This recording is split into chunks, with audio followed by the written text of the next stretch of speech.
Hello everyone.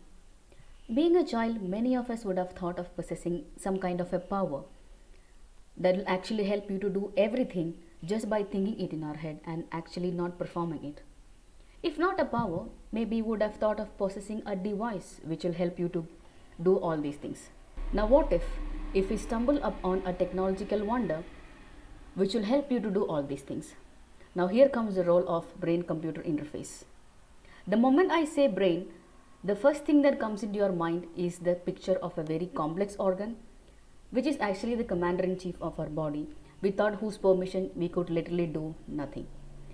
If we are to define brain computer interface, it could be said as a system that will allow the communication between the brain and various machines, or maybe the communication between different brains.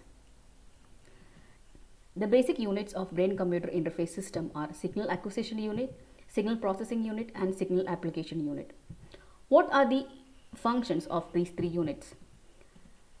In signal acquisition unit, the brain signals are captured using the electrodes and it is been converted from analog signals to digital signals. The next one is the signal processing unit, where the raw data is being processed, and depending upon the application to which these signals are used, the features are extracted and classified. Finally, the output of the signal processing unit is applied to the suitable BCI applications. Before we go into the details of the applications of BCI in different fields, let us have a look at the history of BCI.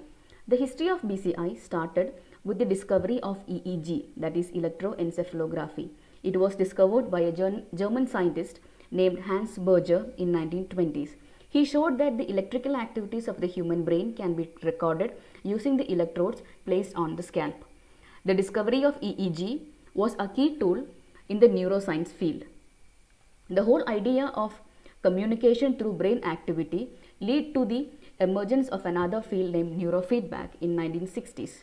A Belgian researcher named Janks J. Vidal in 1973 coined the term BCI, and he described it as utilizing the brain signals in a man-computer dialogue and as a means of control over external processes such as computers or prosthetic devices. The BCI field saw a dominant phase in the 70s and in early 80s, and it was towards the end of 80s and in the early 90s that many of the researchers from across the world started pioneering this field and started contributing their work into this field. They explored the application of BCI not only in the medical field, but they also explored the applications of BCI in different fields, that is non-medical field. It was in 2013 that the Brain Computer Interface Journal was formed, and the first publication was in 2014. In 2015, the International BCI Society was created with the aim to foster the research and development leading to the technologies that enable people to interact with the world through the brain signals.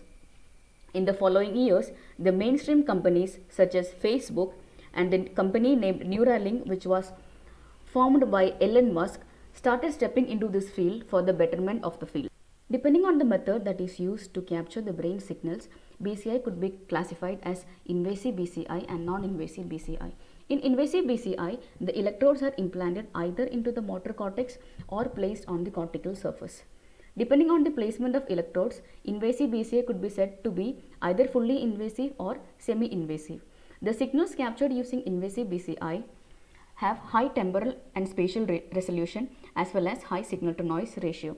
However, there are usability issues since a surgery procedure is involved, and also the brain region that is monitored is comparatively very less. There are also issues related to body adaptation as well as risk of infection. In the case of non-invasive BCI, the electrical activity or the neural activity is captured from the scalp by placing the electrodes on the scalp.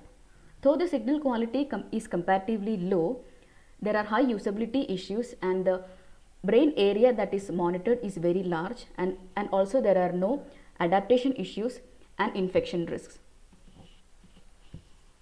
The examples of the electrodes that are used in the different types of BCI are shown here.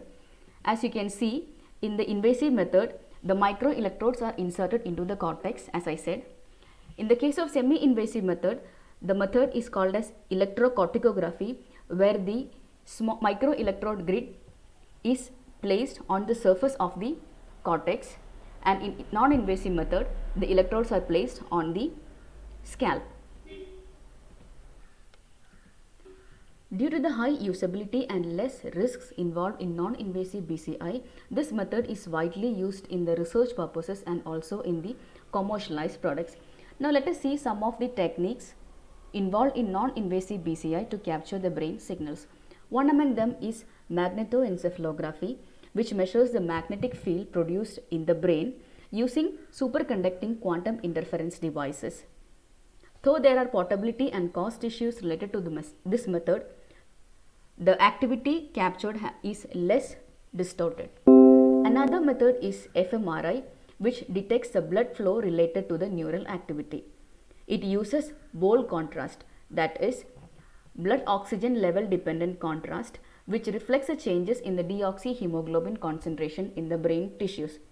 The brain activity captured using this method is having high spatial resolution, but the disadvantage of this method is that the device that is used to capture this is huge and also it has cost issues. Another method of capturing brain signals non-invasively is the EEG, which records the electrical activity of the human brain. The electrodes are placed on the scalp in a cap-like device, but the signals that are captured are having less spatial resolution and less signal to noise ratio. However, it has high temporal resolution. Another method is functional near-infrared spectroscopy, which uses near-infrared spectroscopy method to measure the changes in the hemoglobin concentration within the brain. Among the non-invasive techniques that are used to capture the brain activities, we have seen that EEG is one of the most compatible and usable methods.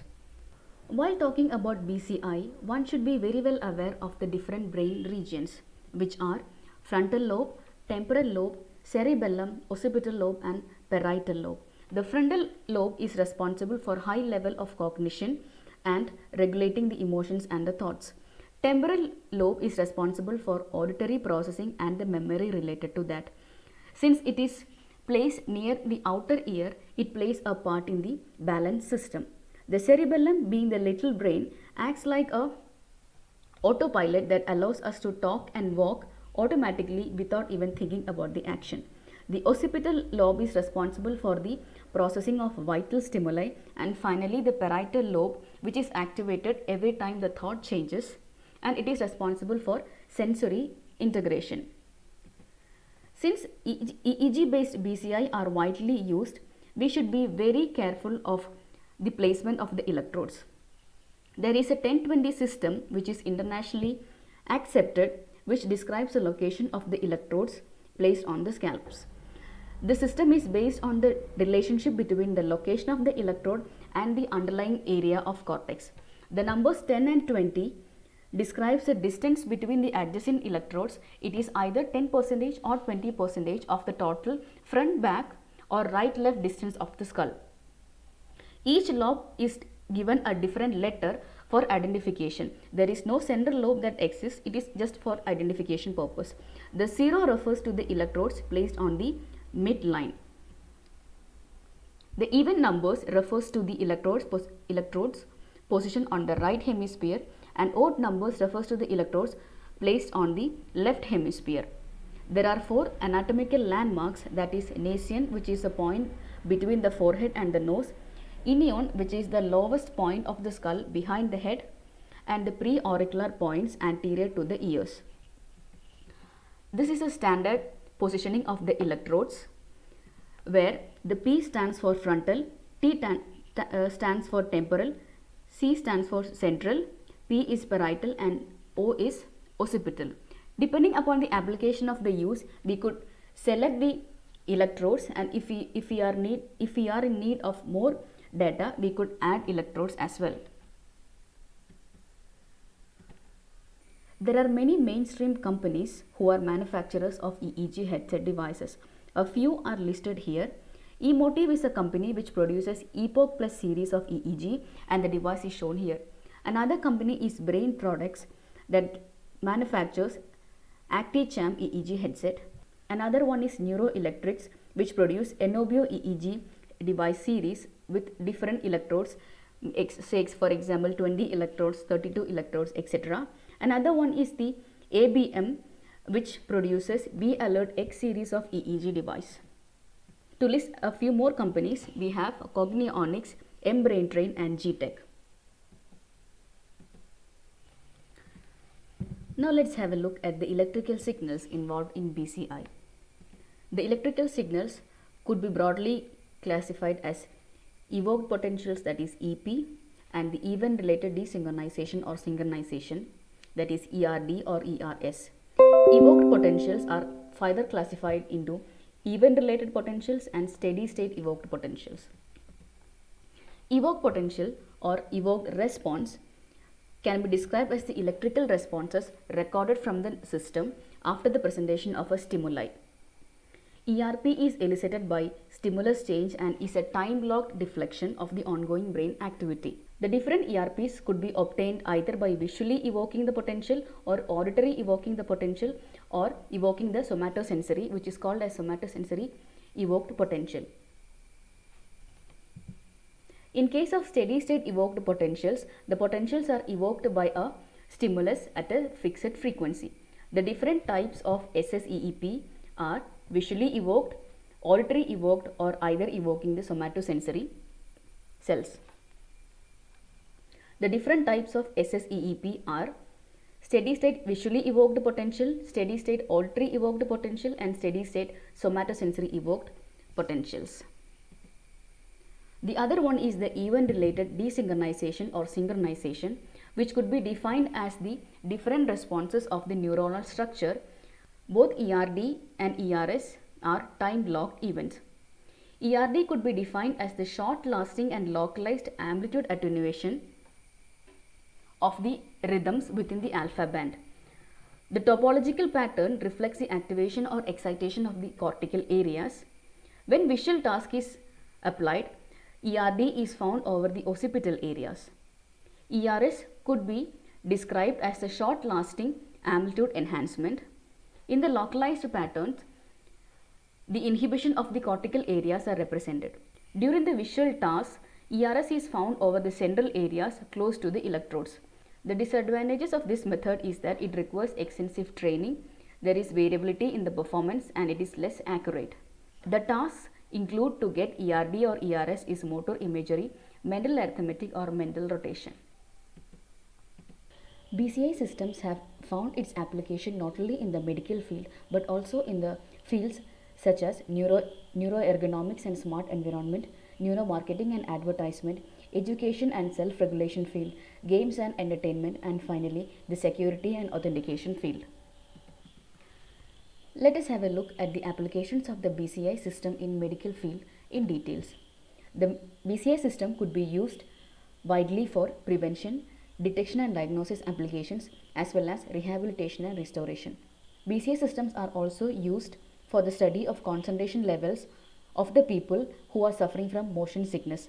Motion sickness is something that happens as a result of sending conflicted sensory informations that is being generated by the body, the inner ear, and the eyes to the brain. BCI systems can be used for the detection and diagnosis of various brain disorders and sleep disorders as well as tumors. This could be achieved by monitoring the mental state and analyzing it very closely so as the abnormalities in the brain structures such as tumors and seizure disorders could also be detected. BCI system has also a huge application in the rehabilitation and the restoration field. BCI systems could be used for the physical rehabilitation of the patients who have mobility issues and also for the patients who has survived a stroke. A stroke is a condition of sudden death of brain cells due to lack of oxygen and obstructions of the blood flow. BCI system also helps the patients in regaining their normal functionality with the help of neuroprosthetic applications. The non-medical applications of BCI systems could be described as the use of BCI systems in smart environment and neuroergonomics. The BCI systems could be used as part of smart houses and workplace or transportation to offer further safety and luxury to control the human's daily life. A cognitive controller system named BCI, Smart Living Environmental Auto Adjustment Control System, will monitor the user's mental state and adapts the surrounding conditions accordingly. The BCI system can be also used in workplace to improve the conditions of the operator's cognitive state. BCI system could also be used in the workplace as a means to analyze the operator's cognitive states and to improve them. It can also be used to analyze the impact of workload, stress, mental fatigue, emotions, etc. There are a lot of applications of BCI systems in the field of neuromarketing and advertisement. BCI systems based on MRI and EEG can be used to study the reactions of the marketing stimuli of the users. Companies named SalesBrain Neuromarketing Lab are a few examples of the companies which provide services in the neuromarketing field.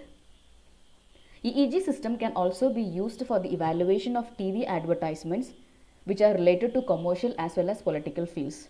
It can also be used for memorizing the TV advertisements and thus providing another method for advertising evaluations. Another field in which BCI systems have found its huge application is the education and self-regulation field. In the education field, BCI systems can be used to determine the degree of clearness of the studied information. It can also be used to improve the cognitive therapeutic approaches.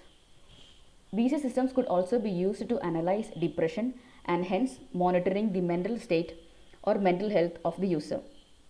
EEG based BCI systems are also applied in the sports field as well. BCI technologies can also be used for learning skills, monitoring the mental health, maintaining the concentration and relaxation level as well. BCI systems has also found its application in gaming and entertainment field and also in the field of security and authentication. The video game named Brain Arena will provide a multi-brain entertainment experience. Players can join a collaborative or competitive football game by means of two BCIs. They can score the goals by imagining a left or a right hand movement. There are also EEG games for controlling the emotions and also the neuroprosthetic rehabilitation. Mindball game is an example of an EEG game that will increase the relaxation level of the user. In this game, the player who is more relaxed will be winning. That is, the user will be able to move the ball towards their opponent only when they are more relaxed than their opponent. Thus, this game will help you to increase the concentration level as well as to reduce the stress. Since the biosignals of a person cannot be synthesized or replicated, BCI systems has found a huge application in security and authentication. The signals can be used as a source of identity information. It helps the disabled patients or the users to enhance the security using biosignals. Since the biosignals are difficult to synthesize, it improves the resistance of the biometric systems to spoofing attacks. EEG systems can also be used to send covert warnings when the authorized user is under external forcing conditions. EEG systems can be also made a part of smart driving systems. Let us have a look at some of the examples of EEG based BCI systems that are available in the market. The picture shows a patient who is suffering from locked-in syndrome. That is, the patient is cognitively aware, however can't move, speak or blink. The patient is using a system called Mind Beagle, which helps the patient to answer the questions in an yes or no manner just using their thoughts. In this example also, the person is suffering from locked-in syndrome. He is using a shared control BCI. In this example, the patient is assessing the wheelchair or controlling the wheelchair just using his thoughts. This is another example in which the patient is using his thoughts to control the prosthetic arm. BCI has also acquired its name in movies and in novels. A famous sci-fi writer named Philip K. Dick mentions about a mood organ device in one of his novels. It is a device that can elicit whatever mood you would like to feel. There is a movie in Hollywood named Blade Runner, which is loosely based on this book, in which the lead actor applies an empathy test by using emotion detection, biometric systems and a little bit of psychology. Some of the other movies in which BCI devices are utilized or shown are listed here. One of the famous movie franchisee, Men in Black, shows a neuralizer which is used to clear the short memory of the people. Another example is the Elysium, Strange Days, and Eternal Sunshine of the Spotless Mind. In Strange Days, they use a camera to record the events directly from the viewer's cerebral cortex. When the video is played back, we can see and also feel the recorder's sensation and memories. Saving the best for the last, we all are aware of the movies Avatar and Iron Man and the applications of BCI and augmented reality that is being explored in these two movies. As it says that nothing comes for free. In spite of having a lot of applications in almost all the fields, BCI also comes with its own disadvantages. One among them is the technical challenges. It includes the non-linearity and non-stationarity of the brain signals. This is due to the fact that the mental and the emotional states of the individuals keeps on changing. Another challenge is the noises that is accompanied. The noises could be internal or external. The next challenge that we face is regarding the training sets. The other technical challenges that we face is regarding the training sets, the signal acquisition limitations. The next difficulty that we face is regarding the development of a generalized system. This is due to the fact that the brain signals keep on changing as the thought process changes. Due to the non-linearity and the non-stationarity of the brain signals, the results could be inaccurate. The last one is the lack of security. Since we are directly handling the thought process, it could be very dangerous if someone is capable of hacking the brain system and using it for a wrong cause. Since we are handling the thought signals of the user or the patients, the informed consent of the user or the patient is very important. During the usage of the BCI system, the patients would have high expectations regarding the performance of the system, and it could lead to depression if the expectations are not met. And this will adversely affect the improvement of the patient. Since we are handling the thought signals of the user, the information is very sensitive and hence it should be highly protected from all the cyber attacks. BCI system has its own impact on the society both in a positive and in a negative way. So it's very important for the user and the manufacturer to be well aware of the ethical issues. If the BCI systems are used in a wrong way, it can also lead to the loss of humanity. Now let's look into the cybersecurity issues related to the BCI system. We know that the information generated while monitoring and diagnosing each person is very sensitive and hence it should be highly protected. These monitoring and diagnosing devices could be easily hacked, and data brokers or data sellers could perform data breach to collect the information which are very personal to the user, and they could create consumer profiles and sell everything to a third party, which could be very dangerous. These data could be also utilized to propel the internal research or for commercialization within a very lucrative market. Some of the solutions that we could actually apply to prevent the BCI hacking is applying a high-level encryption and verification of the authenticity through hash or signature. We could also validate the device that wants to connect with the system through a PIN number or a near field communication, that is NFC. We can also use double authentication. It is also very important that all the infrastructures of the manufacturer where all the EEG data are stored is highly protected. The effective and timely regulation by the government and regulating the devices could also be a solution. Another solution could be educating and making the users aware regarding the risks that they are exposed to and of the necessity of adopting good security practices.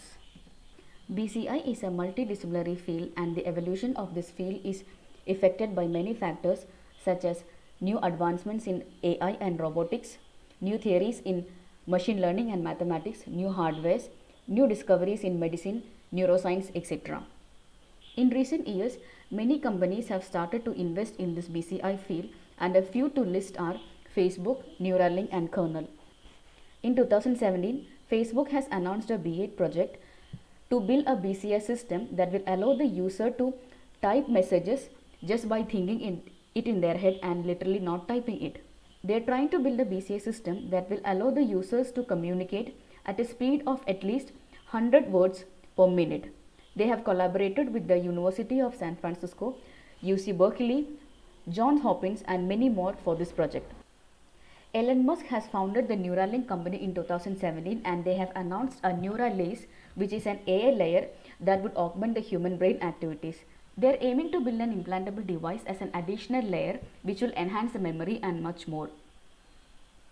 The other company which have invested in BCI field is Kernel, which is a company who develops software and hardware for treating Parkinson's disease and Alzheimer's. Their goal is to allow humans to coexist and co-evolve with the machines. They are also trying to develop brain implants. Though all the ideas of the mainstream companies are very new and very much promising, there still arises a question that are we actually in the era of technological advancements that will bring all these ideas into reality? Putting it in a different way, is Neuralink and Kernel trying to solve the right problem at the wrong time? Hoping for a better tomorrow with the enhanced human lives with the help of intelligent machines, let me conclude my words.